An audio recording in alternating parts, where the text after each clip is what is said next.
Buddhism. Buddhism is one of the Dharmic religions. It is related to Jainism and Hinduism in much the same way that Christianity is derived from and related to Judaism.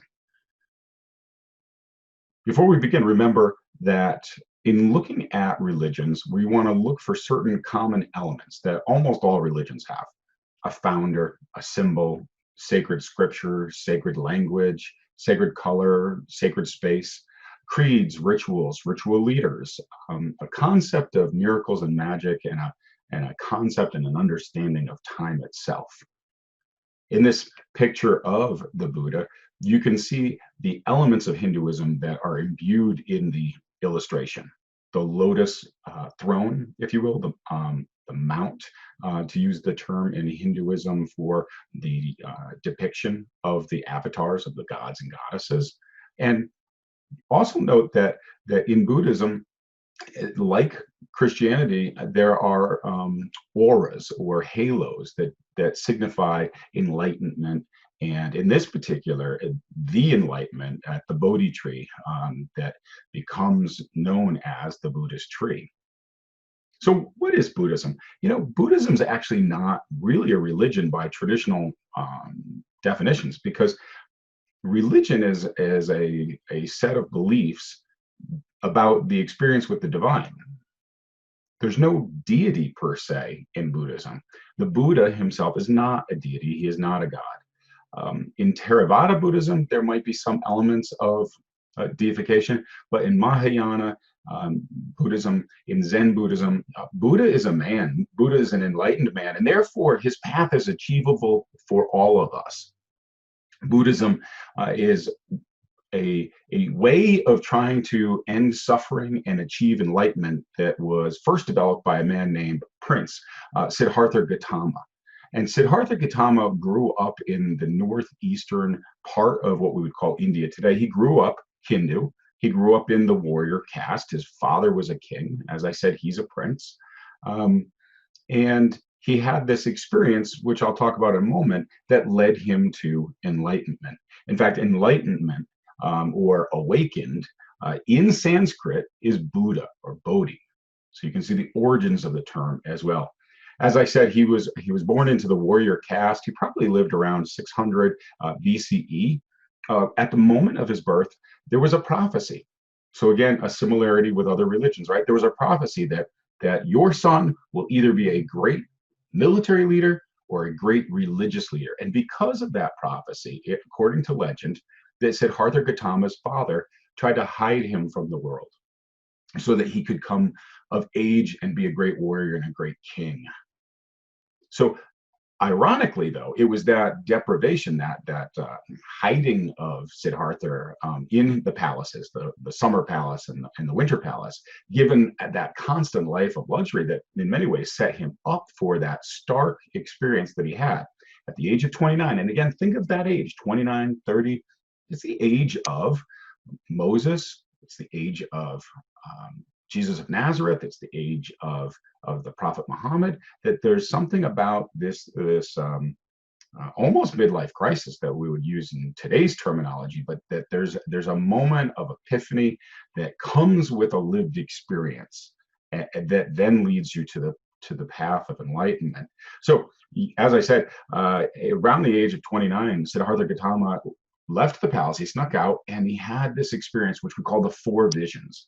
While walking around the town, he saw four visions. He saw an elderly person, a diseased or sick person, a religious wanderer, we'll talk about that in a few moments, and a corpse. And he was horrified. Imagine living a life of luxury and only seeing healthy, young, vital people. And then, instead of seeing that vitality of life, to see the other side of life: aging, sickness, death. And so he thought about it, and this was the turning point in the Buddha's life. It intrigued him. He wanted to end the suffering that he saw in those people, and so he snuck out permanently this time from the palace and gave up all of his wealth and joined the religious wanderers or ascetics. These are nomadic, almost monk-like aesthetics who would wander trying to find enlightenment in this time period, in this culture, using yoga, body piercings, things to deny the body, to open the mind and the third eye, right? And he did this for many years. He tried aestheticism. He had no experience, no experience with the divine. It didn't work for him. And then one day, according to legend, he heard somebody playing the guitar, the sitar, going down the river nearby. And he heard the words of the music teacher. It said, be careful with the sitar, that if you tie it too tight, the strings will snap.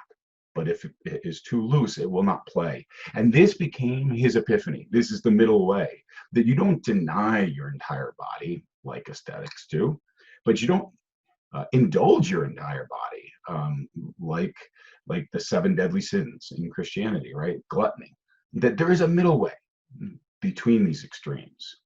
And he decided at that moment to sit down where he was, underneath a Bodhi tree.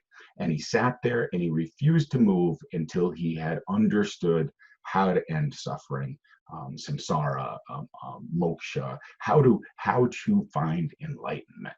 He vowed not to rise until he did so, and he did so. And here's one of the most beautiful things in Buddhism is that we know where that tree was. And we have descendants of that tree still growing in the place where the Buddha achieved enlightenment. He spent the rest of his life preaching to anyone who would listen, and his sayings are held together in sacred text and scripture called sutras. So the symbols in Buddhism, there's this 8-spoked Dharma wheel. So you might see Dharma wheels that have different numbers of spokes. But if there are 8 spokes, you know it's a Buddhist Dharma wheel. We'll talk about why in a moment. But there's all kinds of symbols that are used, again, borrowed from Hinduism, like I mentioned, the lotus as well. But so you have, you could also have a picture of somebody meditating. You could have the umbrella. You could have the conch shell. You could have, as I said, the lotus or the Dharma wheel. These are all symbols of Buddhism. In fact, there's a really interesting one that crosses over. It's a dharmic symbol, and it's that ahimsa sign, that hand, right, of nonviolence. And if you know anything about Arab or Muslim culture, that there is a symbol in both Arab culture and in Islam called hamsa, which is a calligraphied kind of hand with a third eye, which is also supposed to ward off evil, ward off the devil. Christian Arabs use it as well. It's part of the Coptic and sometimes the Eastern Orthodox tradition. So this cultural diffusion of symbols, of prayer beads, of the symbol of the hand, and so forth. It's really, well, Buddhism is older than Christianity. So let's talk about Buddhism. And why it started in the Indian subcontinent, as I said, and it spread, it cultural diffusion. It spread into the Himalayas, east into what we would call Indochina today. But at one point, Ashoka, the great Maurya emperor, he converted to Buddhism, and so the entire empire was encouraged to practice Buddhism. And think about at this time, the Indian empires stretched up into Afghanistan near the Silk routes, right? So then those traders going east and west along those routes would be exposed to Buddhism. And that's where we think that things like prayer beads, and I'm going to talk about a scripture line in a moment, would have spread west to the Southwest Asia, to the Middle East, and become part of Essene Jewish culture, and ultimately Christian culture and Muslim culture as well. Those great sacred scriptures, as I said, are called sutras. There's not a definitive one, like there is like the Pentateuch. It would be the 5 definitive books of Judaism, or the 4 Gospels are the definitive works of Christianity. There's no definitive works. There's the Laughing Sutra, the Lotus Sutra, the Diamond Sutra. I'm going to specifically talk about the Sufanspita Sutra in a moment. These are written originally in Sanskrit because they come out of the Indian subcontinent, but then are translated into Tibetan, into Han Chinese, and into the languages of Indochina as it spreads around the region. So I mentioned cultural diffusion. I said I was going to talk about a particular piece of scripture. One of the Buddha's teachings that was held on a hill, according to tradition, is called the Cephan Sutra. And one of the lines in there is to be long suffering and meek, to association with the tranquil, religious talk at due seasons. This is a great blessing. Now, if you are familiar with the Christian tradition, think about the Beatitudes told on a mount, right? Blessed are the poor in spirit, for theirs is the kingdom of heaven.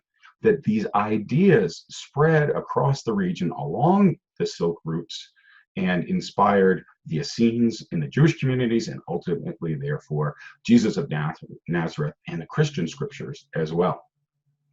In terms of sacred colors, like Hinduism, you'll notice that there's a lot of saffron, red, oranges in the sacred colors of the monks, of the temples, and stuff like that. Orange and red are considered to be almost like shamanistic wards that ward off evil. But the Buddhists use all their cultures, colors as well, and each one of the cultural colors represents or refers to a particular aspect or incarnation of the Buddha. So you'll see some blues, whites, like I said, red, but also greens and yellows too. I would say yellow would be the third or fourth most common after that saffronish orange and red. And there's emotions and kind of chakras and human chakra points that are all intertwined with these colors. So that's why the Buddhist monks are often wearing orange or red, and in terms of sacred space, where you see the monks, you'll see there are wandering monks, but there are also monks that live in temples. A lot of the sacred space depends on which of the Buddhist traditions. That in the Indian subcontinent, you're probably more likely to see aesthetic wandering Buddhist monks. But in Tibet, in Lhasa, the great holy city, or in parts of Japan, where it becomes known as Zen, what I'm getting at is that sacred space adapts itself, or Buddhism adapts itself to the host culture. So the sacred space is different in different cultural or nation state regions.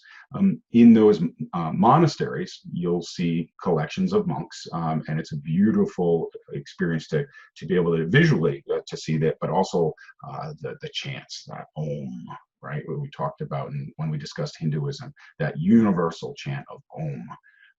So when we look at how Buddhism spreads, there's 3 or 4 branches of Buddhism that we talk about. The 2 major divisions are Theravada, the lesser vehicle, and the path of the elders, or Mahayana, the greater vehicle. Mahayana then becomes Chen in China, and then Zen in Japan. So those are 2 major divisions. One of the other most famous divisions is Tibetan Buddhism, which is Mahayana, but also shamanism and local Tibetan traditions. And just think about Lhasa in Tibet, at the top of the world, right, the roof of the world, and how much wind there is. And so again, religions that they're constantly adapting and evolving to the people and the geography, right? So in Tibetan Buddhism, there are wind chimes that you can say a prayer by writing a prayer on a flag, and that flag being flapped in the wind is a prayer. It is a recitation of that prayer. There are prayer wheels, prayer cycles, prayer circles. Like it's been absorbed into the Tibetan geography of the mountains and the wind, the beautiful wind that carries the prayers and those chants.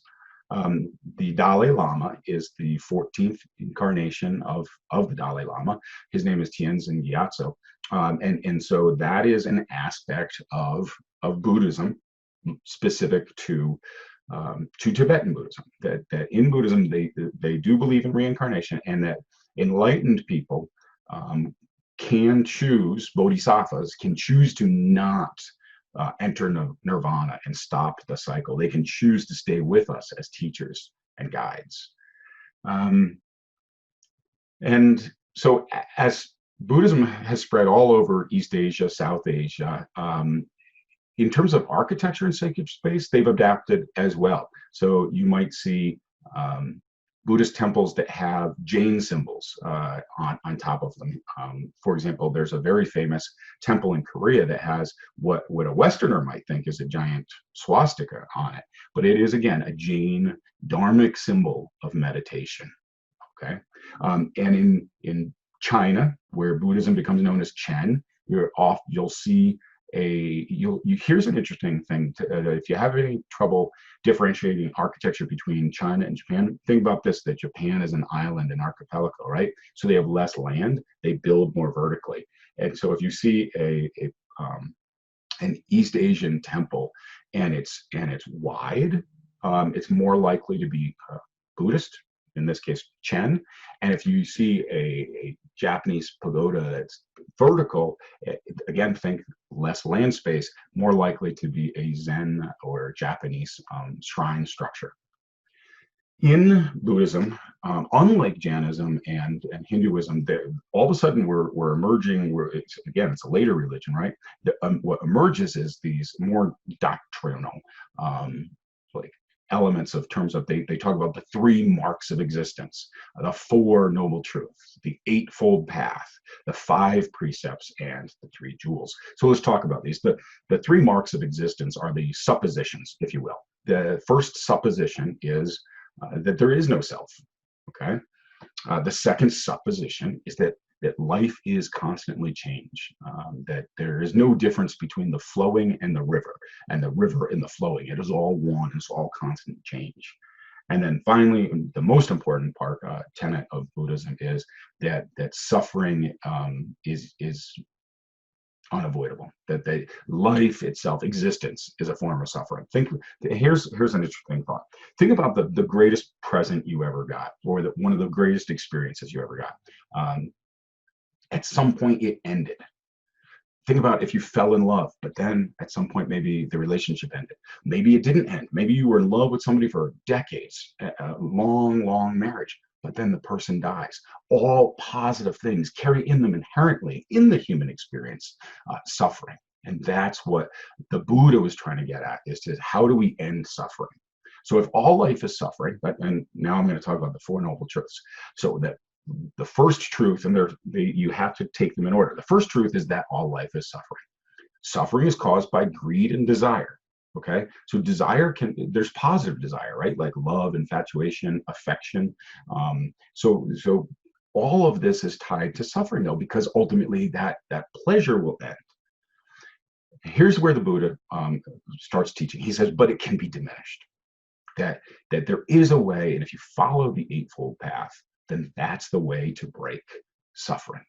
And so that's the reason that there are 8 spokes in a Buddhist Dharma wheel. It represents the 8-fold path, that if you have the right views, the right intentions, right language, meaning think about thou shalt not lie, or right conduct, right livelihood. Like, why would you take a job which had negative experiences with either people or animals, right? That choose a career that is the right livelihood. If you have the right effort, the right mindfulness, and if you meditate right, that these are the 8-fold paths that can lead us to enlightenment and the ending of suffering. There's also, it's not as important in Buddhism, but it's worth pointing out because of the similarities to the 10 Commandments. There's this concept also called the 5 precepts. Do not kill. Sound familiar? Do not steal.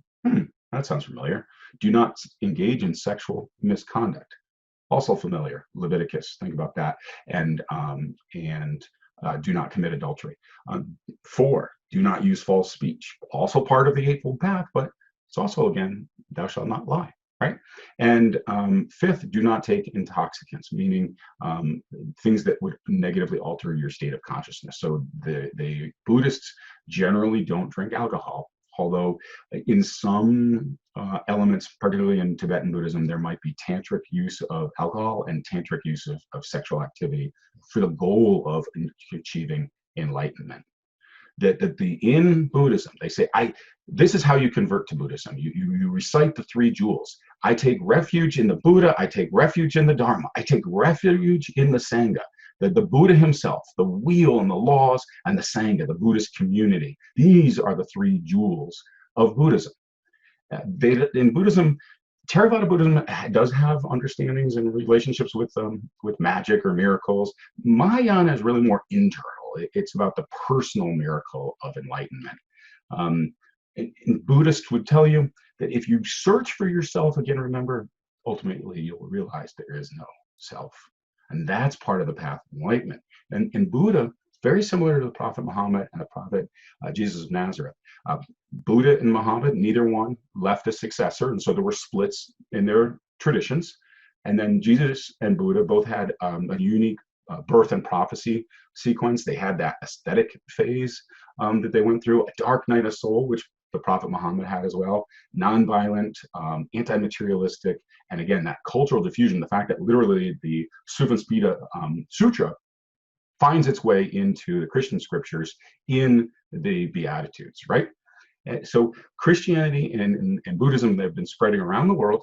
They're transcending their natural or original regional traditions. Christianity started in Israel, Palestine, and is now more common outside of that region. Buddhism started in India, is now more common and popular in other regions around the world.